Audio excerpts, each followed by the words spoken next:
sei se você sabe, mas hoje, não sei se o Zemar falou, hoje nós estamos completando 16 anos em Belo Horizonte. Então nós estamos começando o 3º ano do 3º ciclo, duplamente aliança, porque o 3º ano é o ano da aliança. Eu falei, Senhor, é muito favor eu ter a minha pastora aqui hoje, junto com o meu pastor ministrando, então eu queria chamar a pastora Márcia para estar aqui. Vamos recebê-la com a salva de palmas?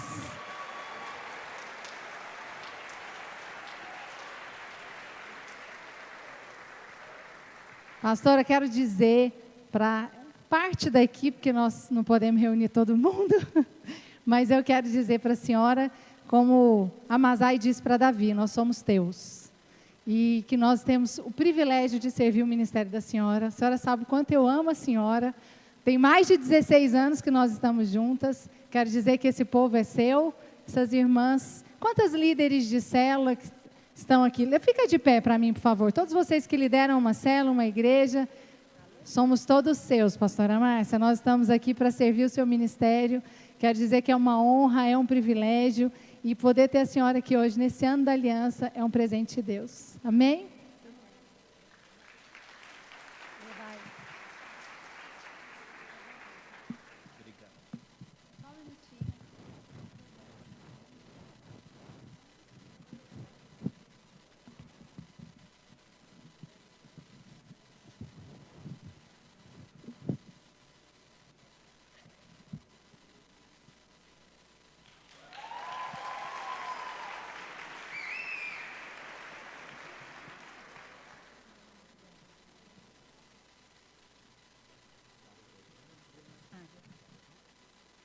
Água normal. Obrigada. Paz do Senhor. Muito bom estar aqui com os irmãos de Minas Gerais. Prazer estar aqui na Videira, em Belo Horizonte. Quero agradecer o convite aqui, pastora Zemar, pastora Janaína, que é uma filha muito querida, que de fato o Senhor tem nos unido. Sabe aquelas pessoas que são unidas de alma? Eu penso que Deus tem feito isso, né, entre eu e Janaína. E é um relacionamento que começou há muito tempo, há muitos anos atrás. Mas como nós sempre semeamos aquilo que nós temos de melhor, então a semente veio para Minas Gerais. É um presente dos goianos, né, para Minas Gerais. Mas eu louvo a Deus por estar aqui com vocês. E gostaria de compartilhar uma palavra que, com certeza, tem a ver com esse 3º ciclo, viu, pastora Janaína? Que eu não sabia, esse 3º ciclo da aliança. E eu gostaria de compartilhar a respeito da unidade. Para ter aliança, precisa ter unidade. Então, com certeza, é através dessa aliança, né, que normalmente nós empenhamos a nossa palavra, que esta unidade vai ser gerada. E eu creio que nós estamos também entrando num novo tempo. E nós precisamos não apenas discernir esse tempo, mas nós precisamos saber como que nós vamos cumprir o propósito de Deus nesse novo tempo em que nós estamos entrando. Essa é uma pergunta que muitos têm feito e muitos têm respondido de maneiras distintas a respeito do que está acontecendo, não só na nossa nação, mas no mundo todo, e qual que é o novo normal, por que tudo isso está acontecendo, para onde nós vamos, coisas assim. Mas é importante que você, como igreja, você possa perceber que Deus, Ele age de maneira onisciente. Então, Deus vê antecipadamente todas as coisas. Será que Deus viu isso? Claro que sim. Foi Deus que enviou a pandemia? Não. Mas Deus permite sempre com um propósito. Enquanto estivermos nesse mundo, nós vamos sofrer as coisas desse mundo, não é verdade? Mas, quando nós entendemos que o Senhor está nos conduzindo para algo, aí nós vamos então discernir. E eu gostaria de dizer algo para você. Nós entramos na contagem regressiva.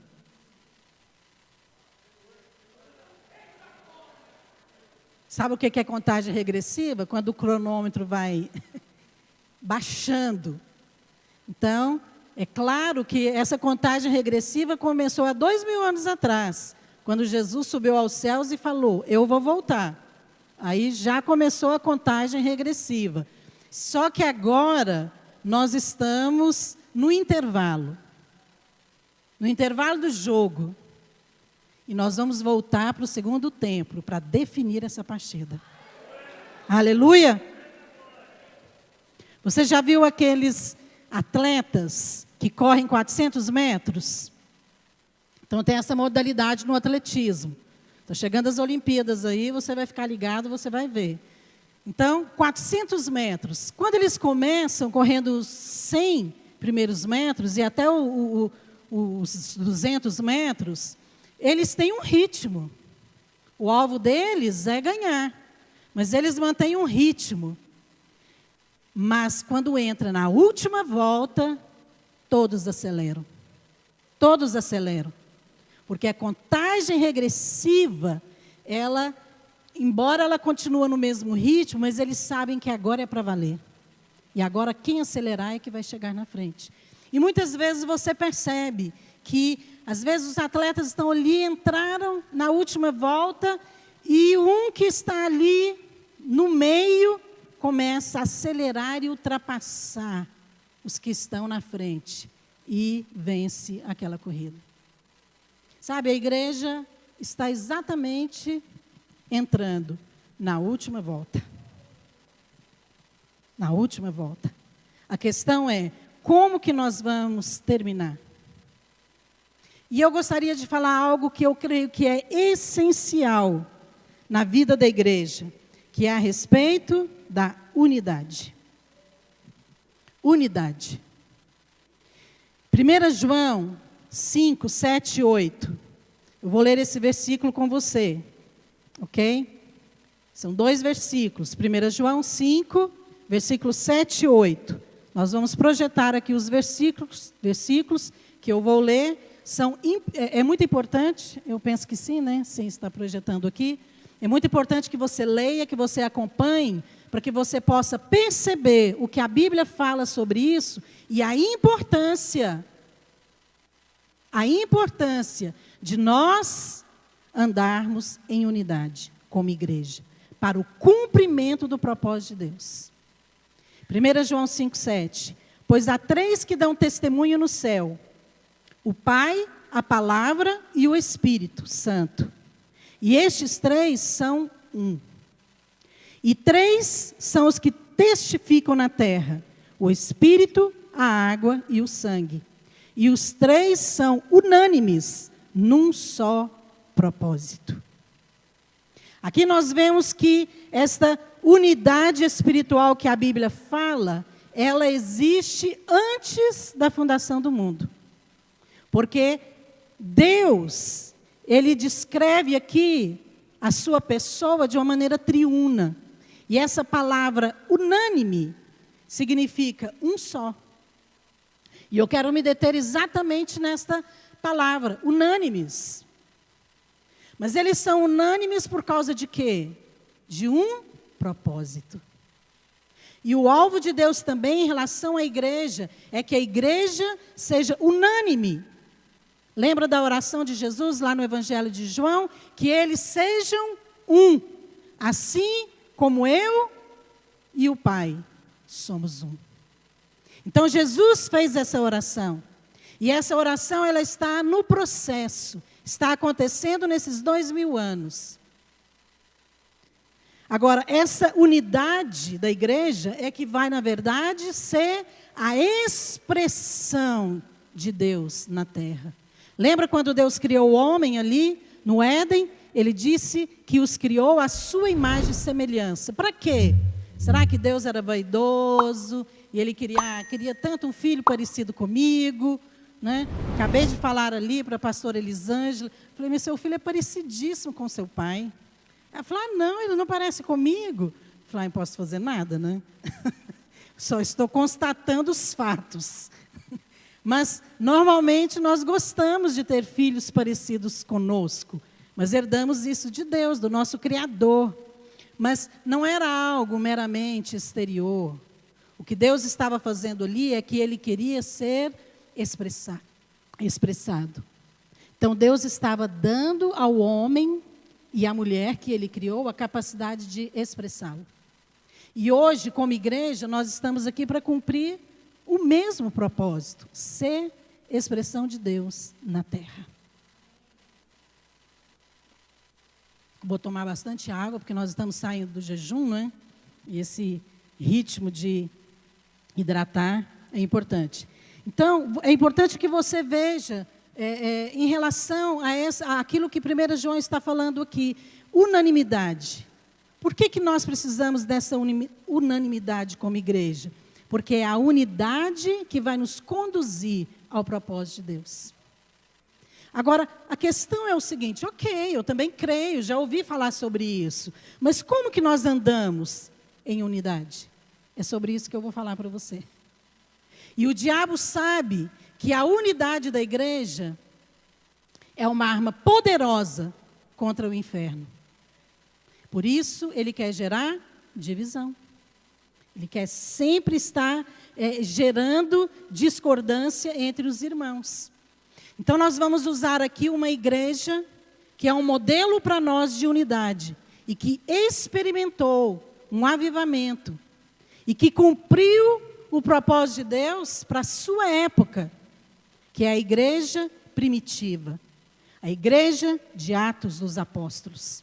Então, muitos falam, o segredo daquela igreja eram os milagres, eram os apóstolos. O segredo da igreja primitiva era a unidade.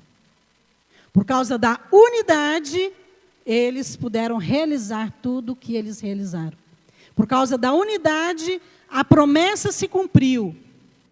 E eles pregaram o evangelho em Jerusalém, Samaria, Judeia, e levaram o evangelho para os confins do mundo.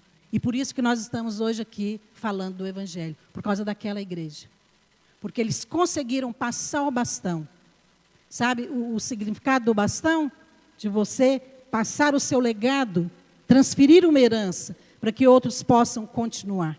Então, eu gostaria de mencionar aqui alguns aspectos sobre a igreja primitiva e mostrar para você como que nós precisamos hoje desses mesmos aspectos na nossa vida, seja na célula, seja no discipulado, seja no presbitério, seja na liderança como um todo, seja no ministério com crianças, jovens, adultos, e até mesmo no nosso casamento, na nossa família. Porque é um princípio básico para que nós possamos ver o propósito de Deus se cumprir na nossa vida. Primeiro, a unidade vem antes do cumprimento do propósito.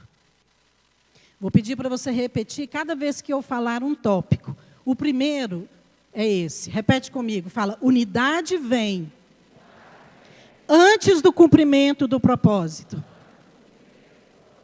Significa que eu tenho um propósito, mas para eu chegar lá, primeiro eu preciso da unidade.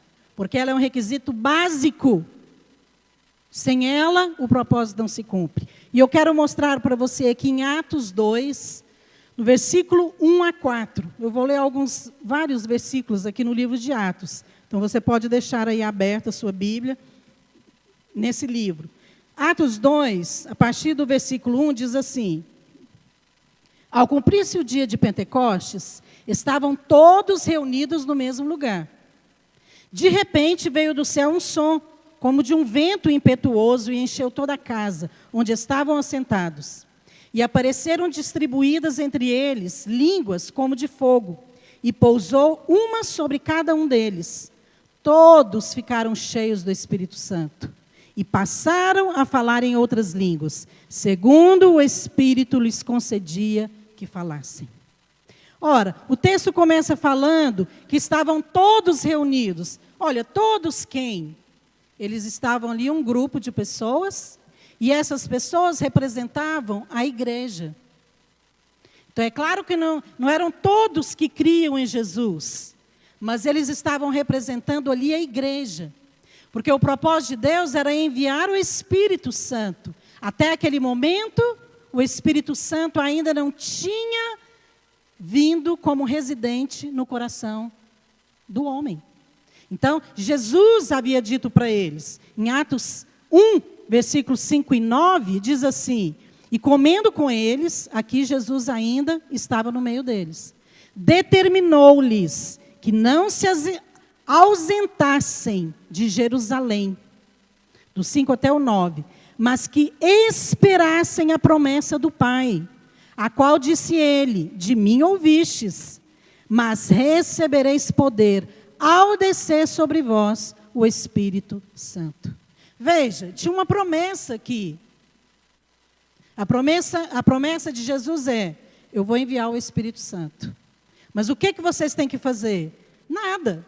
Não, Jesus não disse isso. Jesus falou sim, a condição para vocês receberem não é para ausentar de Jerusalém.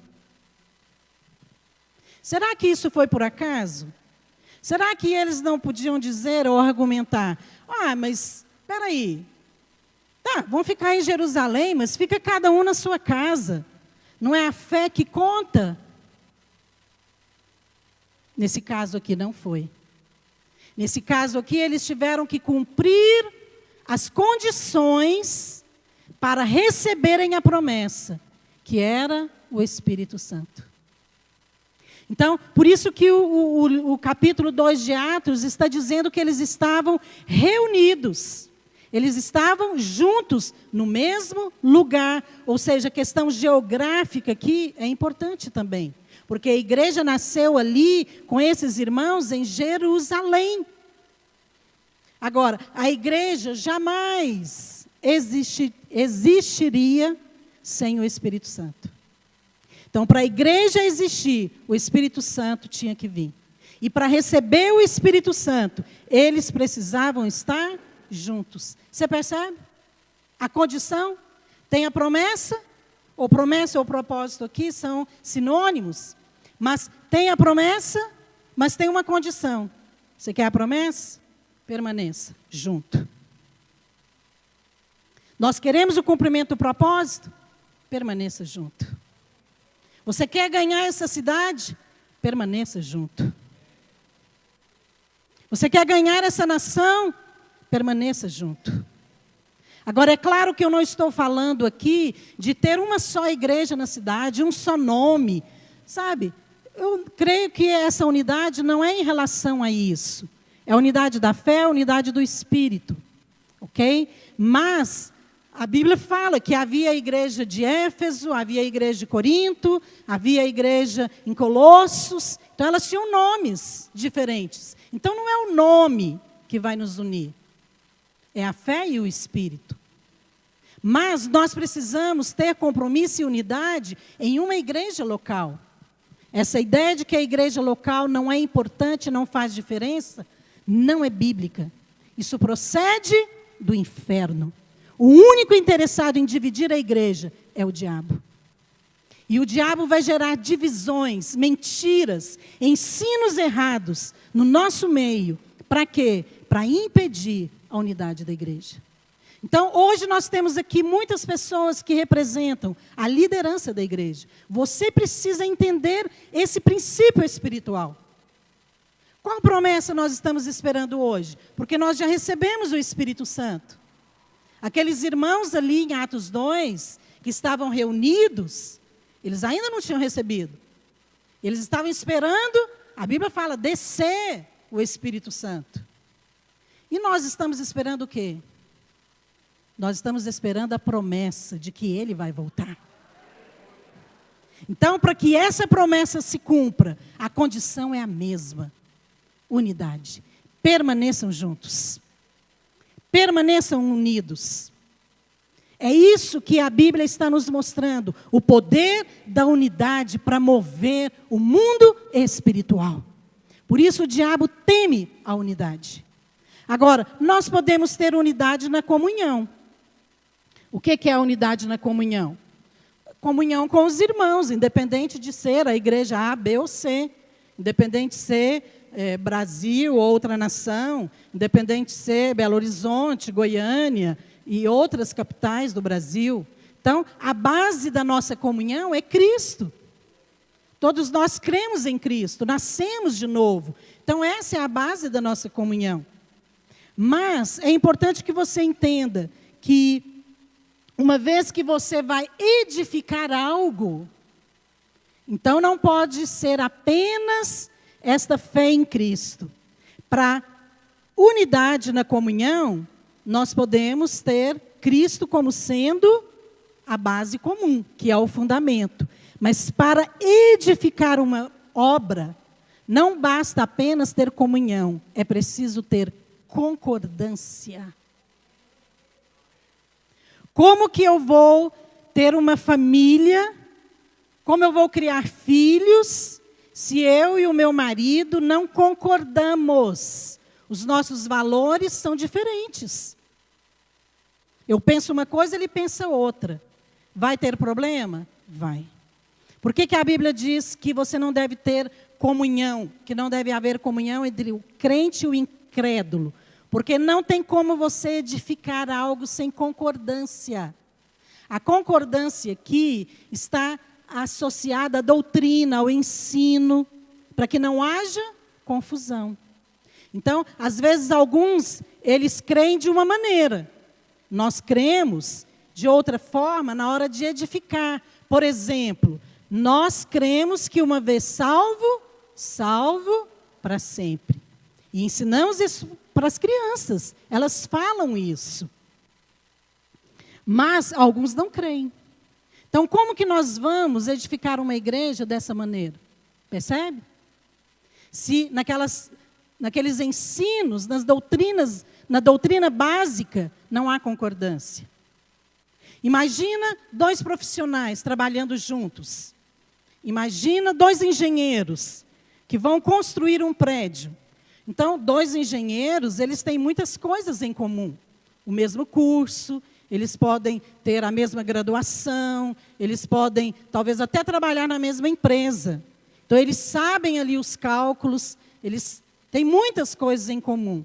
Mas, na hora que vai edificar, um pensa de uma forma, o outro pensa de outra. Será que é possível eles edificarem juntos? Será que é possível eles fazerem assim? Não, então vamos fazer o seguinte, eu construo o primeiro andar, você constrói o segundo, depois eu construo o terceiro, e depois a gente finaliza juntos. Será que é possível construir um prédio assim? Não. Porque precisa haver concordância. Como que vai ser a base? Como que vai ser a edificação? Percebe? Ainda que tenha ali aquelas coisas que são básicas. Mas essa concordância é que eu estou falando da unidade com o corpo, que é a igreja local. Percebe? Então, essa concordância precisa acontecer. Para eu ter comunhão com um outro irmão, que também é crente, crê em Jesus Cristo e já nasceu de novo, eu posso ter comunhão, por exemplo, na ceia, tomar a ceia junto com ele? Claro que sim. Porque a condição básica ali é o novo nascimento, não é isso? É crer na morte e na ressurreição de Jesus Cristo. Então, nós temos comunhão. Mas na hora que eu vou edificar um ministério, será que eu posso ter comunhão com quem não concorda? Não.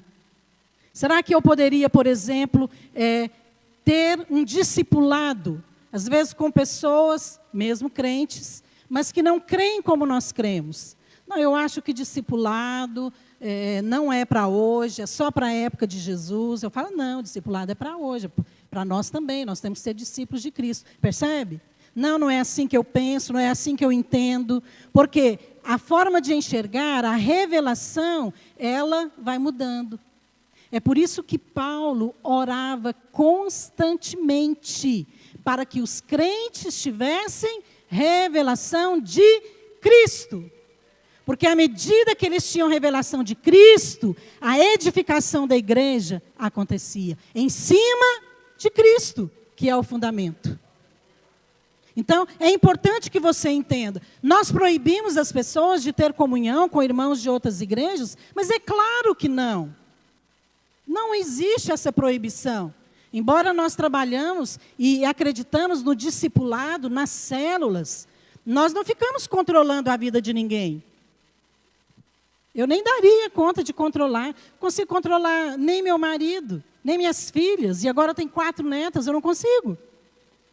Eu moro num condomínio fechado. Às vezes eu vou na rua com as 4 e eu fico assim, gente, não posso sair sozinha com elas. Pega aquela, segura a outra. Olha, vem um carro.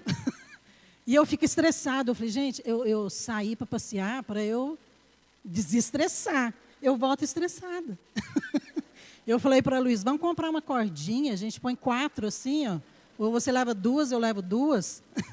Porque elas são pequenas, mas elas querem correr. E a gente quer o tempo todo proteger, né?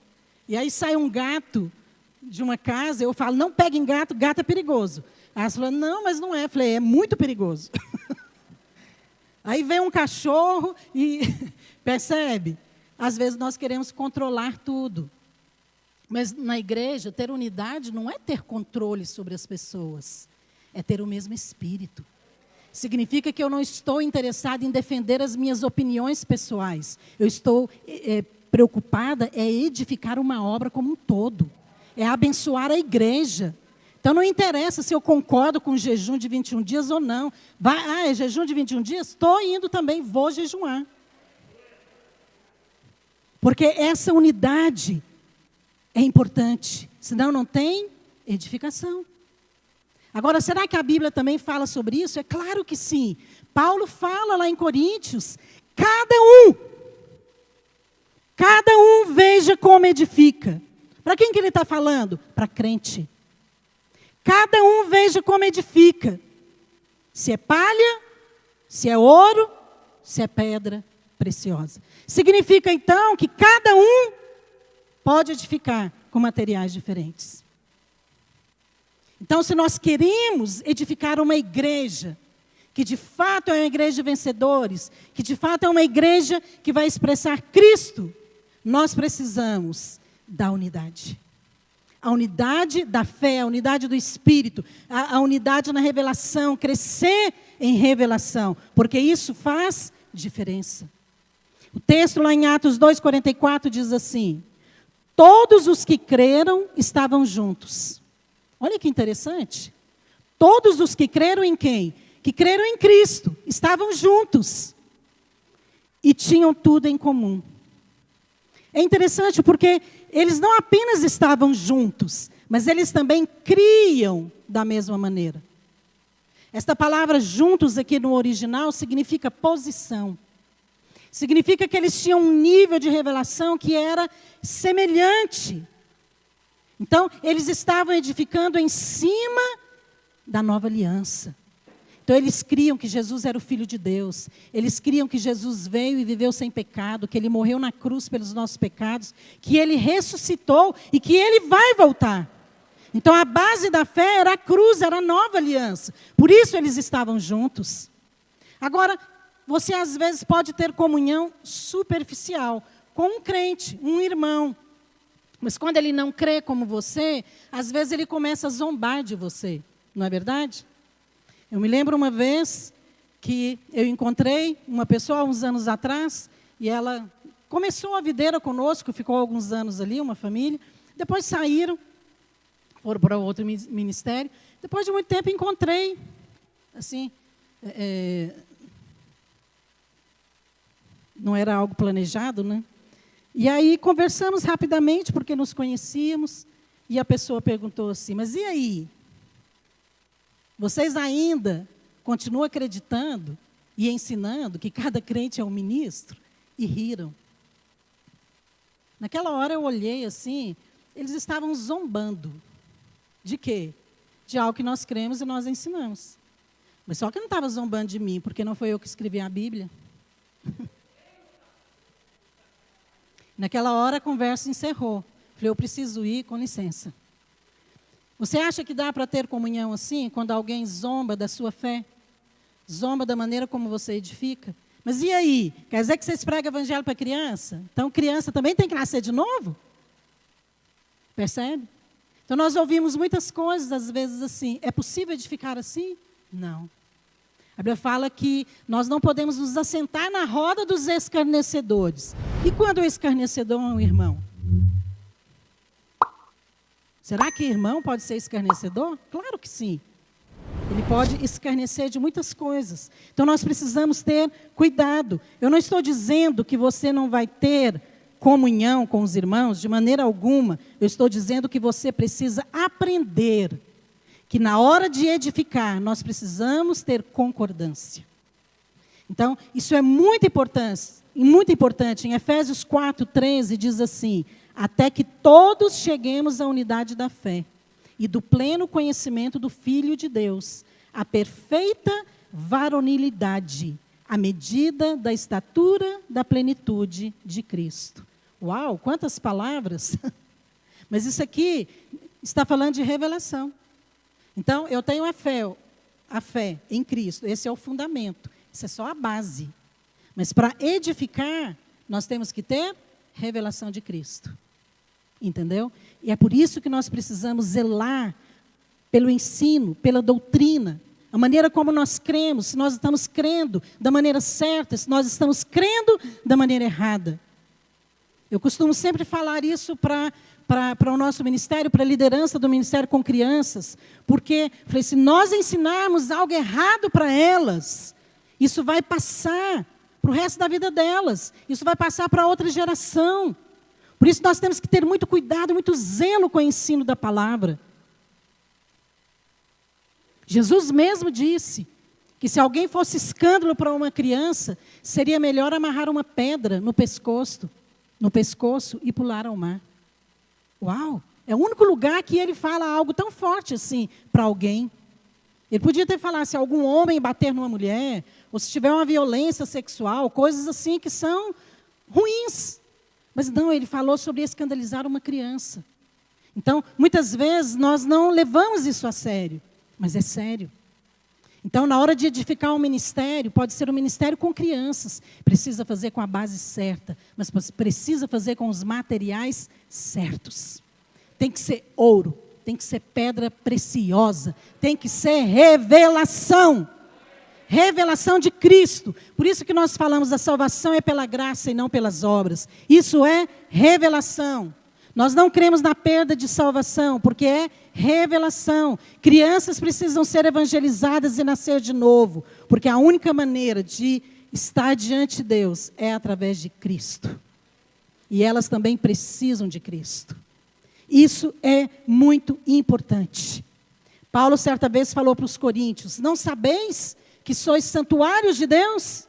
Por que ele começou essa frase aqui com uma pergunta? Vocês não sabem? Sabe o que ele estava dizendo? Ele estava dizendo para eles assim, eu já ensinei isso para vocês. Mas você não sabe que não pode colocar dedo na tomada? Mas você não sabe assim, assim, assim, percebe? Então, quando você usa essa frase, você está dizendo algo que é óbvio. Então, ele estava dizendo ali sobre a habitação do Espírito, mas ele falou para os coríntios, vocês não sabem que vocês são templo do Espírito Santo?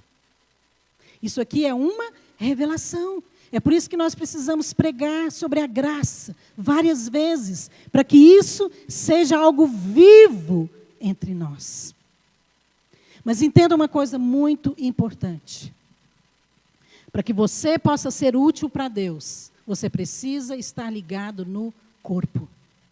Você precisa estar ligado no corpo, porque Deus age através da igreja. Deus não está interessado em usar membros individuais.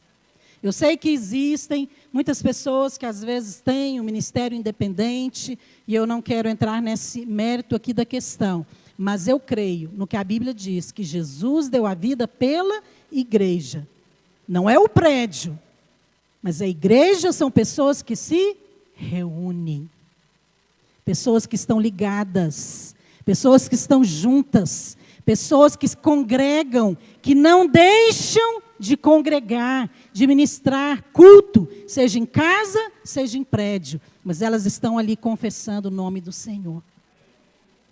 Então, é muito importante que você valorize isso. Jesus falou, permaneça junto. Ele não falou para eles, fica cada um na sua casa. Você pode servir a Deus lá na sua casa. E olha que naquela época eles nem tinham internet, hein? Imagina se o Senhor falasse isso para nós hoje.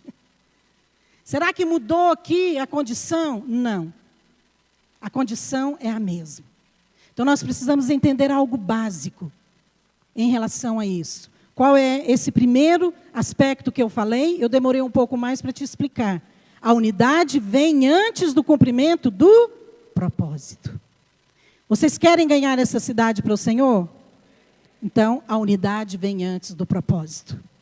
Vocês querem impactar essa nação e ver o Brasil experimentar um avivamento? Então, a unidade vem antes do propósito. É preciso que haja unidade na célula.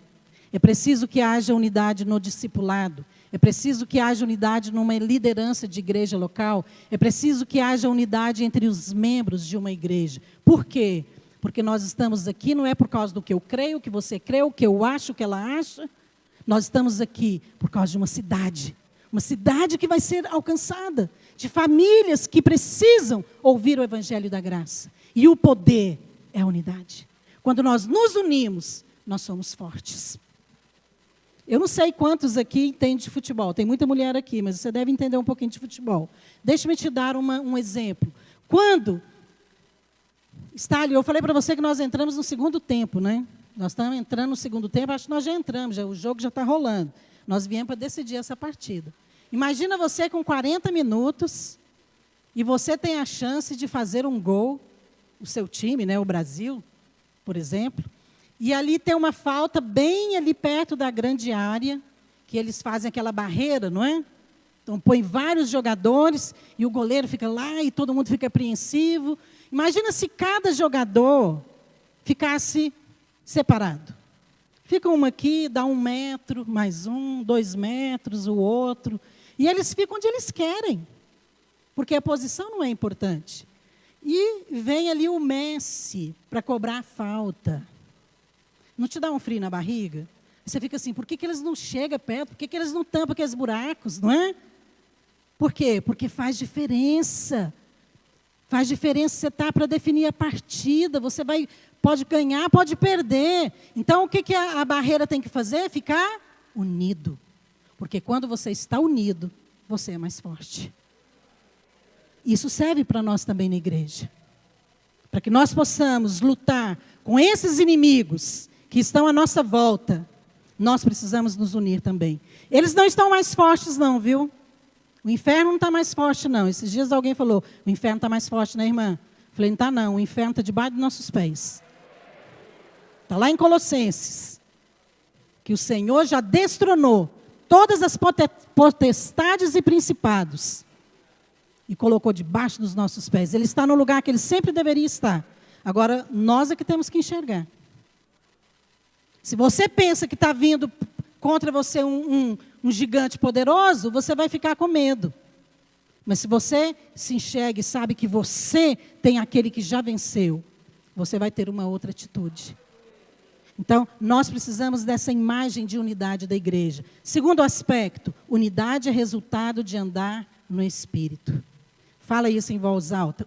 Unidade é resultado de andar no Espírito.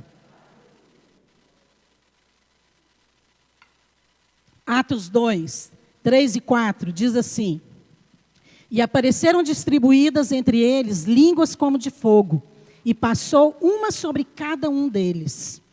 Todos ficaram cheios do Espírito Santo. A Bíblia está falando que alguns ficaram cheios? Como é que é?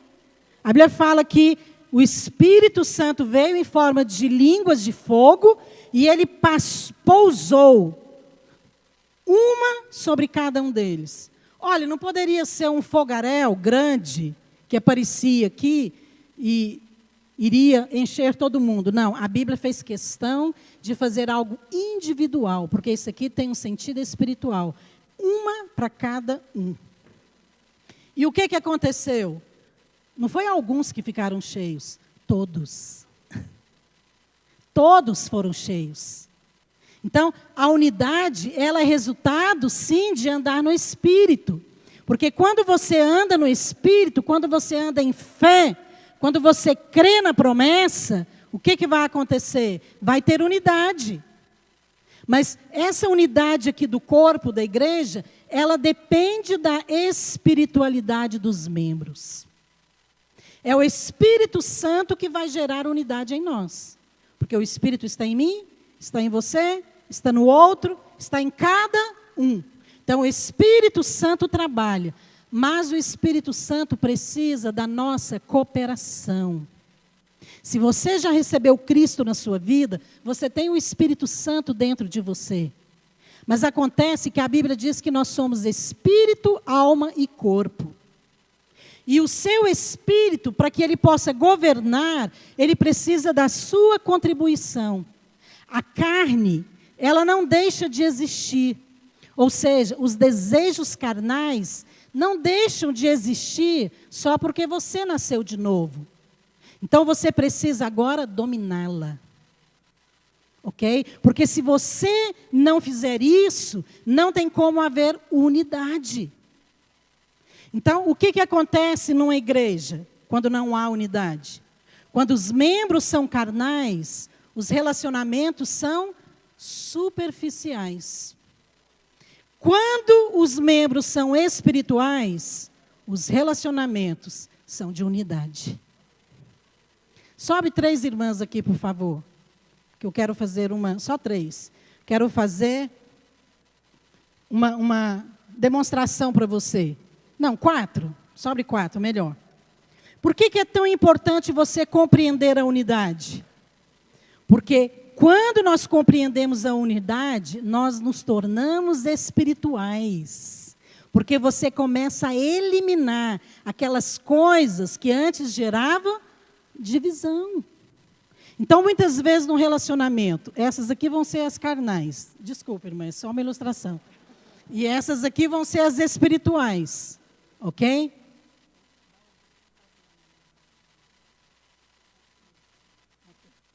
Essas aqui são as carnais. Então, elas são nascidas de novo, elas são irmãs. Mas acontece que eu falo para elas, irmãs, agora nós vamos para a célula. E aí a Elisângela vai para lá. E essa aqui vai para lá. Eu falo, não, a célula é para cá. Irmãs, a célula, discipulado.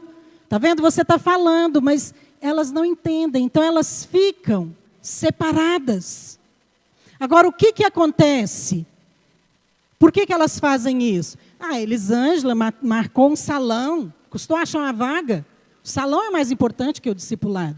E a outra, não posso, porque hoje é feriado, eu vou fazer hora extra, porque eu preciso levantar um dinheiro. Quer dizer, cada uma tem um interesse pessoal, que está acima daquele interesse da igreja. Mas essas aqui são espirituais, então elas são controladas pelo Espírito, não é pelo desejo dela. Então, e eu faço parte, eu vou fazer parte do grupo da espiritual. Então eu falo para elas, irmãs, vamos para o discipulado? Eu levo. Onde eu vou, elas vão. Vamos para a célula? Isso é a unidade. Amém? Obrigada, irmãs. Obrigada, irmãs.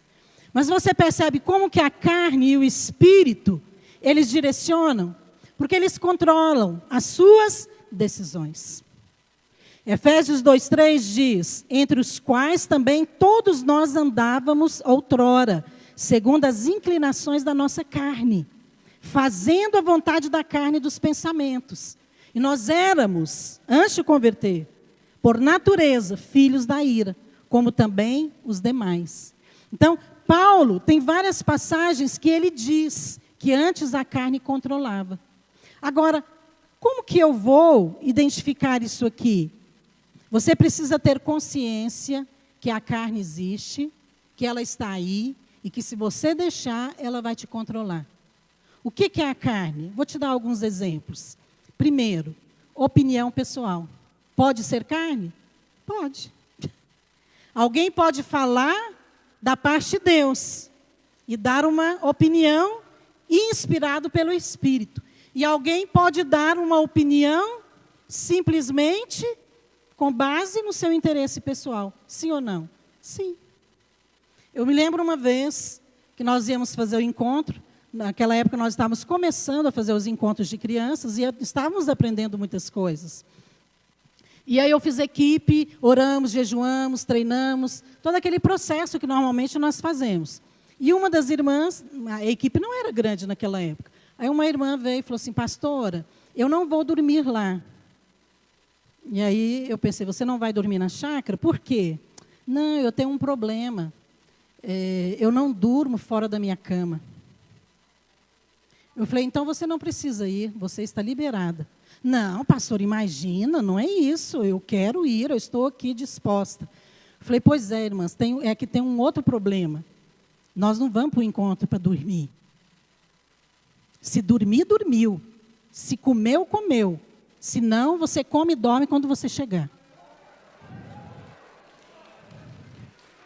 Aí ela ficou assim, eu não sabia que era assim. Falei, é assim. É assim. Porque nós estamos ali guerreando com demônios. Com demônios. Tem pessoas oprimidas, tem pessoas indo para o inferno. E nós estamos indo ali para tudo ou nada. Então você também tem que ir para tudo ou nada. Você pode ficar na sua cama. Mas quando você abre mão de um padrão, você começa ficando com pessoas que não querem realmente pagar o preço. Porque ela é dominada pela carne. E ela queria colocar esse padrão para todos, porque era só uma opinião. Às vezes a boa intenção, será que pode ser carne? Nossa, eu só queria ajudar. A primeira mulher lá na criação, ela só queria ajudar. Ela só queria ajudar. Ela nem falou muita coisa, mas ela atrapalhou completamente. Sara, quando falou para Abraão dormir com a serva e gerar um filho, ela só queria ajudar. Ela queria ajudar a cumprir o propósito. Só que muitas vezes nós pensamos que Deus nos dá a direção e deixa a gente escolher o caminho. Você está muito enganado. Quando Ele dá a direção, Ele fala, o caminho é eu que vou dizer.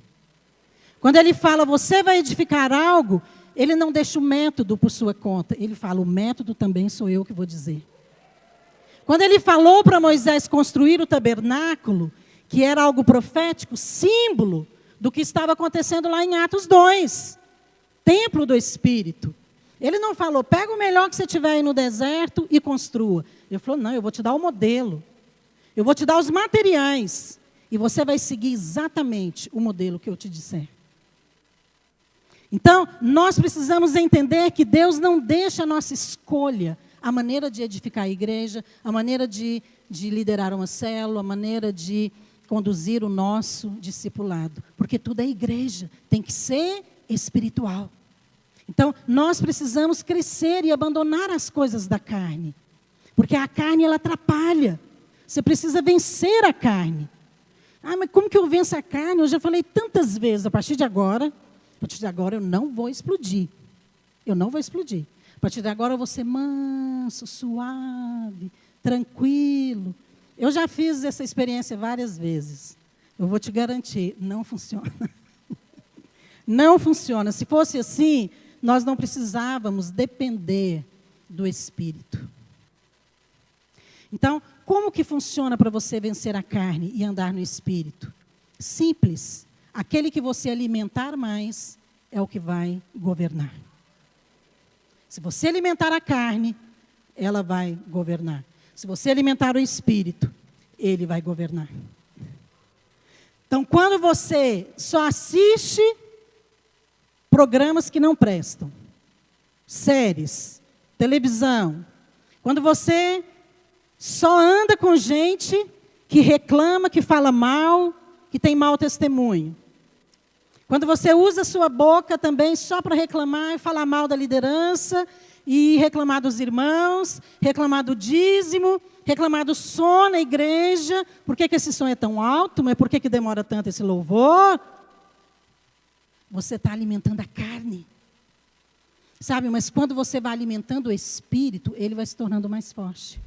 Eu achei tão interessante uma pesquisa que eu estava lendo num livro, e eles contam, que realmente aconteceu, que eles fizeram um experimento, na verdade, com 10 juízes. E eles iriam julgar 10 casos. A pessoa que estava à frente era um judeu, um cientista judeu, ganhador do Nobel aí, da economia. E eles fizeram, então, esse experimento. 10 juízes iam julgar 10 casos. 5 deles se alimentaram antes da audiência. E 5 não se alimentaram, não comeram nada, já chegaram e foram para a audiência. Aqueles que se alimentaram, os 5, eles deram um veredito favorável.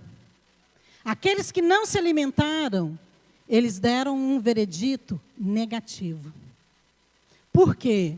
Isso aqui eles chegaram exatamente a essa conclusão, que a alimentação, ela afeta o raciocínio do cérebro e também o seu comportamento. O que nós entendemos? Quando você for ter uma causa, leva uma torta para o juiz, não é isso não. Nós entendemos também que isso se aplica na vida espiritual. Aquele que você alimentar mais, aquela área do seu corpo, seja a carne ou o espírito, que você alimentar mais, é aquele que vai prevalecer. É por isso que nós jejuamos. É por isso que nós oramos. É por isso que nós andamos juntos. É por isso que a célula é importante. É por isso que o discipulado é importante. Porque às vezes você não quer ir e o outro irmão te arrasta. Eu falo, não vamos, irmã. Não vamos. Célula de crianças é uma bênção. Que às vezes os pais estão lá, ele não quer ir. Né? E aí a criança fala, pai, mas tem célula. Mas tem célula. Ou então eu vejo às vezes as crianças no nosso culto, né, no Domingo Kids. Às vezes elas chegam depois do louvor, porque chega atrasada. Agora eu imagino que não foi ela exatamente que chegou atrasada, né, mas é quem a trouxe. E ela chega chateada. Um dia eu peguei uma criança lá emburrada, e eu falei assim, meu amor, mas por que você está assim? Ela falou, porque eu perdi o louvor. Eu pensei, será que os pais dela estão chateados desse jeito? Porque perderam o louvor? Mas ela estava. Então, percebe? Cuidado. Nós precisamos ter cuidado com aquilo que é carne, que procede de nós e que não procede do Espírito. No texto que nós lemos, e tem um texto aqui também, em 1 Coríntios 6,17, que diz assim, aquele que se une ao Senhor é um espírito com Ele. Aqui não diz que é uma alma. Não diz que é uma alma com Ele, diz que é um espírito. Então, para que você possa ser governado por Deus, você tem que ser governado por aquela área onde Ele está. Onde Ele está, na sua alma ou no seu espírito? Fala, no meu espírito. Então, você é guiado pelo Espírito. Então, a partir de agora, você não fala o que você pensa, você não dá a sua opinião sem pedir, a não ser que o Espírito Santo fale para você. Fale. Aí você fala. Percebe? Nós precisamos aprender a frear a carne. Não é que você vai ficar se vigiando, não. O Espírito Santo de Deus mesmo vai fazer isso. A Bíblia fala que lá no Pentecostes, eles não apenas receberam o Espírito Santo, eles foram cheios do Espírito Santo. Nós precisamos de células cheias do Espírito Santo. Nós precisamos de igrejas cheias do Espírito Santo. Porque isso realmente vai ser um confronto com os nossos inimigos. Lá em Atos 2, diz que todos ficaram cheios. Isso é maravilhoso. Então, o Espírito Santo opera sobre toda a igreja, mas cada um tem que se encher individualmente. Quando todos chegam aqui e já está cheio, aí o negócio explode. Mas se você falar, eu vou para a igreja para me encher. Não, você tem que chegar aqui cheio. Quem é que gosta de futebol? Grandes. Brasileiro normalmente gosta de futebol. Você já assistiu uma partida de futebol, tipo decisão de Copa do Mundo, que o Brasil está jogando, mas a pessoa está ali, ela não está nem aí. Eu tinha um companheiro assim, não sei se você conhece, o nome dele é Aloísio. E estava lá aquela coisa, era a decisão da Copa do Mundo, e eu comento tudo no futebol. Não é possível, será que ele não viu aquela bola? Ah, não. E eu comento todo o jogo. E o Aloysio fica lá olhando. Eu falei, amor, não dá para assistir futebol com você. O próximo jogo da seleção brasileira, nós vamos chamar os irmãos para vir para cá. E aí teve uma Copa que nós fizemos isso. Chamamos os pastores, foi todo mundo para lá. E o Brasil perdeu de 7-1. Falei, o problema é a unidade aqui. Os irmãos não estavam unidos. Mas, olha, eu quero dizer para você que essa questão de ser cheio, isso contagia. Um irmão cheio do Espírito contagia. Mas um irmão que fica murmurando também contagia. Então, nós precisamos de irmãos que andam no Espírito. Porque unidade é resultado de andar no Espírito. Amém? Terceiro, unidade é resultado de humildade. Fala isso. Unidade é resultado de humildade. Atos 2:46. Diariamente, olha que era todo dia, hein? Diariamente perseveravam unânimes no templo. Partia o pão de casa em casa e tomava suas refeições com alegria e singeleza de coração. Sabe o que significa singeleza de coração? Simplicidade. Era simplicidade. Não era o cardápio que definia a atitude deles. Não, era o coração. Eles eram simples. No dia que tinha cordeiro assado, era uma festa. Mas no dia que tinha só os pães asmos, também era uma festa. Porque era a singeleza do coração. E é interessante como a Bíblia coloca aqui perseverar e humildade junto. Perseverança e humildade. Por que será? Porque só existe perseverança quando alguém se humilha. Sabe por que os casamentos não acabam? Porque alguém decidiu perseverar e se humilhou. E perdoou. E decidiu ir a segunda milha. Porque se não fosse assim, a maioria dos casamentos terminariam nos primeiros anos. Porque razões não faltam. Sabe por que muitos não perseveram na igreja? Às vezes porque não tem a humildade de ir para uma célula onde o líder sabe menos que ele. Não, eu fiz seminário. Você vai me pôr na célula ali, o líder nem fala direito, mas ele é cheio do Espírito, irmão. Não, mas assim, ele é cheio do Espírito, irmão. Um é cheio de diploma, às vezes, mas é cheio da carne também. Porque ele põe a confiança dele no que ele tem, em coisas naturais. O outro põe a confiança no Espírito. Eu prefiro uma célula cheia do Espírito. Porque diploma vai ficar tudo aqui, mas o Espírito vai subir com você. As virgens que subiram eram cheias do Espírito. Todas cheias do Espírito. Você não tem que escolher. Você pode ter os dois. Eu só estou dizendo que muitas vezes falta a humildade. Sabe, a Bíblia fala que o crente espiritual, ele é simples. Porque ele abre mão facilmente da sua posição de opiniões pessoais. Simplesmente ele abre mão. O orgulhoso não. O orgulhoso, ele prefere andar sozinho. Do que alguém dizer para ele, para que célula que ele vai, para que discipulado que ele vai. Eu me lembro quando que eu cheguei na igreja, eu cresci na igreja, mas depois, mais de 20 anos, eu estava morando em Goiânia, morava com os meus irmãos mais velhos, e eu fui em várias igrejas, fui procurando igrejas. Procurava uma, ficava lá um tempo, aí eu falava, vou ficar aqui. Aí eles falavam, não, assim, ó, você não pode ficar aqui. Para você ficar aqui, você tem que tirar seus brincos, você tem que tirar esse batom. E eu pensava, mas é muita coisa para fazer. Eu falei, não, sem batom não vai dar não, irmã. E aí eu ia para outra. né? Aí ficava um tempo ali, aí uma vez eu falei, não, eu gostaria de ficar, gostaria de me membrar. Aí o pastor falou, não, você tem que batizar. Eu falei, eu já sou batizada. Ele falou, o seu batismo não vale aqui. Eu falei, mas como assim? Eu batizei. E aí uma amiga minha disse, Márcia, batiza de novo, o que tem? Eu falei, não vou batizar não. Já batizei, para mim batismo é uma coisa muito séria. Não é porque eu não queria ser humilde. Eu creio realmente que Deus não tinha aquele lugar ali para mim. E quando eu fui para a igreja, lá Luz para os Povos, em Goiânia, que era onde meu marido estava, eu não sabia, mas Deus me levou para lá. Eu cheguei lá, eles estavam começando discipulado. E eu fui no primeiro retiro de discipulado que eles fizeram, que inclusive foi o primeiro retiro que o pastor Aloysio pregou. E foi a primeira vez que ele jejuou 3 dias na água. Porque eu acho que ele estava jejuando por mim, embora ele não sabia. Mas aquele retiro foi o meu encontro com Deus. Porque você acha que filha de pastor não tem problema? Tem. Eu tinha 23 anos, mas eu fiz uma única oração antes de ir para aquele de retiro. Falei, Senhor, eu te conheço desde que eu nasci, mas hoje eu quero te pedir só uma coisa nesse retiro. Me dá uma razão para viver. Porque a minha alma estava profundamente abatida.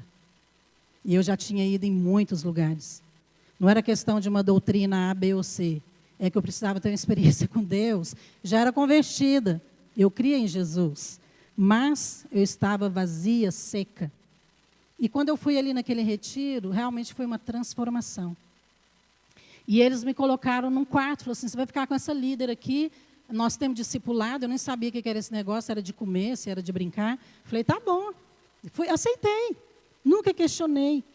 E depois fui para as reuniões de discipulado. E assim, às vezes elas falavam coisas, eu achava elas imaturas, as moças. Era todo mundo ali na faixa de 20 anos. Eu também. Mas eu pensava assim, gente, mas isso que ela está falando é uma loucura. Então ela não sabia tanta coisa como eu sabia da Bíblia. Mas eu fiquei assim mesmo. Me submeti. Porque eu queria estar entre os irmãos. Então, é muito importante que você entenda essa questão da humildade, como é importante para que haja unidade. Só vai perseverar aquele que é humilde. Agora você tem que perseverar em quê? Em coisas que são essenciais. Entendeu? Aquilo que é essencial para a edificação da igreja. Por exemplo, a doutrina, o ensino. Nós temos que perseverar. Então, será que nós temos que consolidar os irmãos na célula? Sim. Então, tem que perseverar.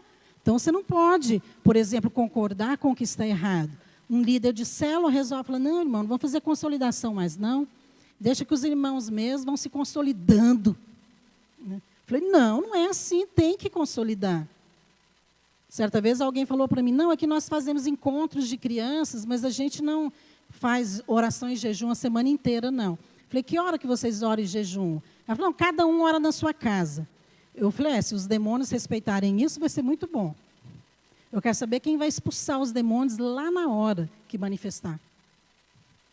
Porque na hora que você resolve andar unido com seu irmão, e que você gasta 1 hora no trânsito, só para ir para uma reunião de oração, mesmo que seja um encontro de crianças, e quando você tem essa postura, eu vou te falar uma coisa, a hora que os demônios te vê, ele corta caminho. Corta caminho, porque ele sabe que você está cheio, porque ele sabe que você está decidido, ele vai cair. Então, nós precisamos ter a humildade de seguir direções. Qual a dificuldade de seguir a direção de um líder, de um pastor? É para orar? Vou orar. É para jejuar? Vou jejuar. Tem que ir no prédio orar? Eu vou no prédio orar. Não, mas muitas vezes nós queremos discutir. Sabe, persevere, seja humilde naquilo que é essencial, na irmandade com os irmãos, no amor com os irmãos, no respeito mútuo, na singeleza, na simplicidade. Simplicidade não é a roupa que você veste. A simplicidade que a Bíblia fala aqui é de coração. É um coração simples. Qual é o coração simples? É o coração que serve. É o coração que serve. Você está disposto a servir? Ou você quer escolher aonde você vai servir? Quando nós começamos com o Ministério com Crianças, há uns anos atrás, e tudo era bem mais difícil que hoje, porque a gente não sabia muitas coisas, não tinham pessoas também para trabalhar. E eu me lembro uma vez que uma irmã veio me entregar um material, depois do culto, e ela já veio entregando o material. Eu falei, não. Né, porque eu já sabia que, depois que eles ficavam ali na sala com as crianças, eles desistiam.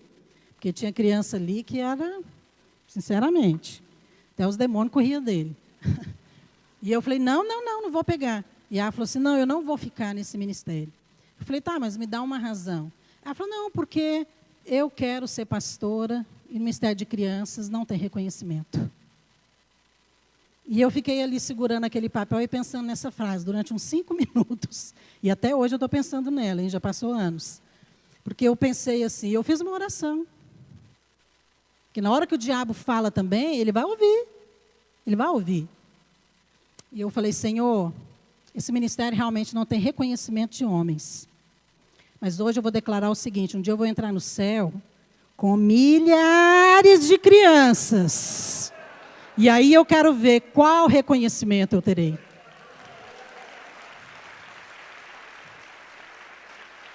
Porque eu sei que o diabo queria me fazer desistir. Não quer ver com quem que você vai agora. Então, toda semana saía gente. Eu falava, mas eu vou ficar. Então, por que eu perseverava? Porque eu decidi me humilhar. Ninguém mandou eu me humilhar. Eu decidi ir. Então, tenha cuidado com conceitos errados sobre liderança, sobre autoridade. Porque essas coisas geram desonra.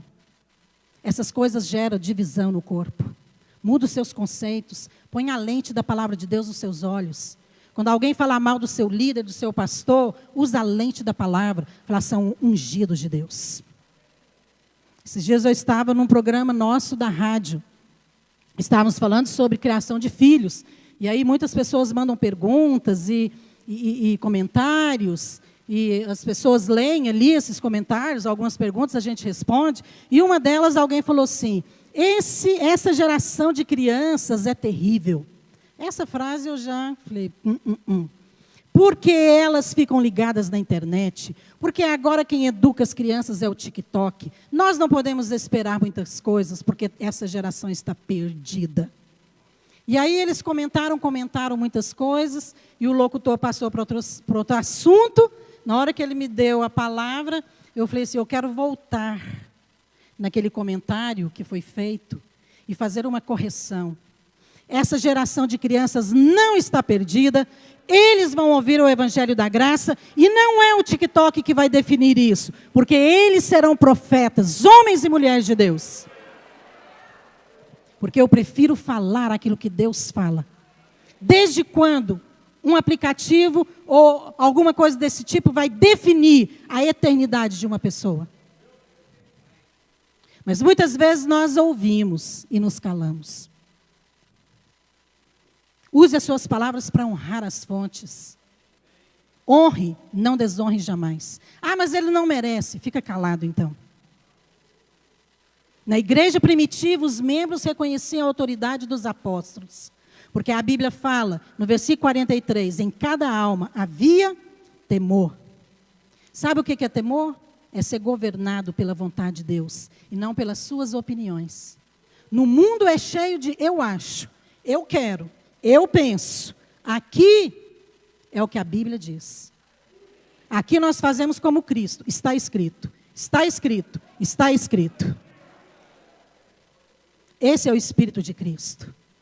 Entenda uma coisa, quando uma pessoa decide perseverar em unidade, muitos podem ser abençoados.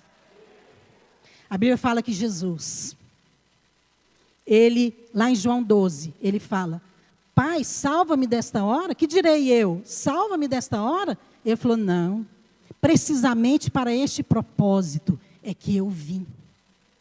Então, ele decidiu perseverar sozinho. E por causa dele, nós somos salvos. Às vezes você decide perseverar sozinho. Mas por causa da sua perseverança, da sua atitude, muitos serão abençoados. Amém? Eu vou avançar aqui para que a gente possa concluir. Quarto aspecto, unidade gera avivamento e perseguição. Fala isso. Unidade gera avivamento e perseguição.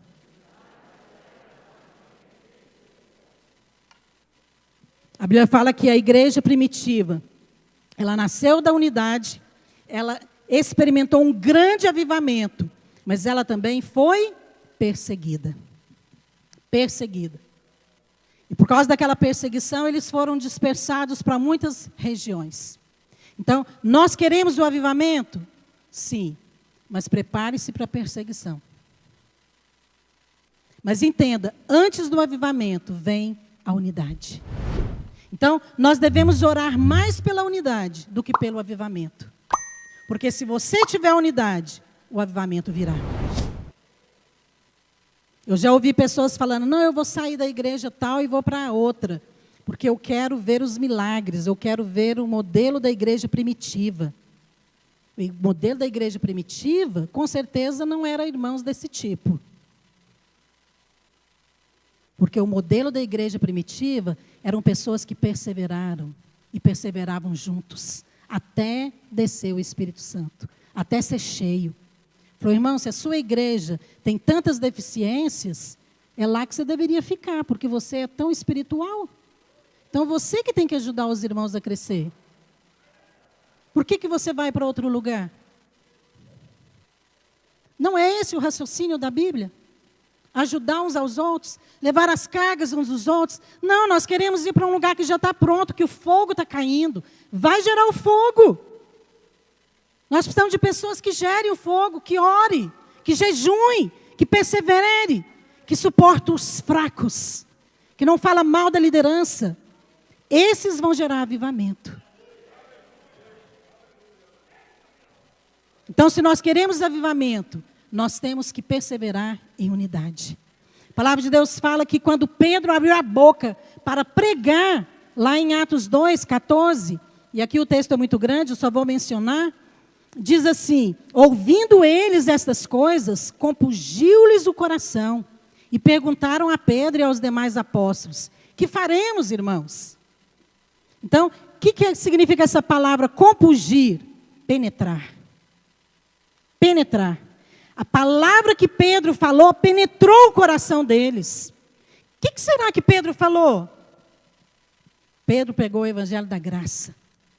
Pedro pregou que Jesus crucificado e ressurreto. E as pessoas foram tomadas de um Espírito poderoso, o Espírito Santo. A palavra penetrou o coração deles. Isso é avivamento. Nós fomos chamados para levar o evangelho da graça. A Bíblia fala que naquele dia eles não apenas converteram, mas eles foram batizados. Mas logo depois veio a perseguição. Aqui em Atos 2 também. Se você vai ler, a Bíblia fala que as pessoas que estavam olhando ficaram atônitos, perplexos, porque eles não entenderam. Outros, porém, zombando, diziam, estão embriagados.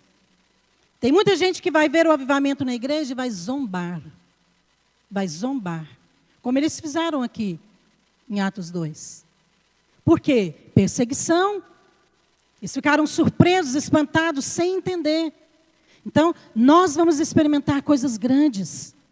Como em 2020, no meio de uma pandemia, nós batizamos mais de 15 mil pessoas em 30 países.